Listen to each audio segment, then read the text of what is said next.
Laser pile surgery খুবই minimal invasive একটি procedure. এটা এখন জনপ্রিয় একটি পাইল সার্জারির প্রসিডিওর। লেজার সার্জারিতে সফলতা হবার সম্ভাবনা কি? অ্যাকচুয়ালি পাইলস গ্রেড অনুসারে চিকিৎসা করতে হয়। সব গ্রেডের পাইলসের জন্য লেজার সার্জারি উপযুক্ত না। 1 বা 2 নাম্বার গ্রেডের পাইলসের জন্য লেজার সার্জারি খুব ভালো কাজ করে।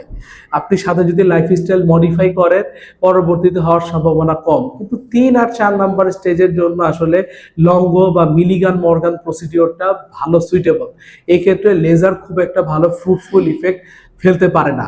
এজন্য অবশ্যই পাইলসের চিকিৎসা পদ্ধতি বেছে নেওয়ার আগে আপনি যারা পাইলসের চিকিৎসা করেন তাদের শরণাপন্ন হবেন, তাদের সাথে আলোচনা করবেন, আপনার কোন গ্রেড আছে, ওই গ্রেডে কোন পদ্ধতিটি সুইটেবল তা জেনে চিকিৎসা নেবেন। ধন্যবাদ।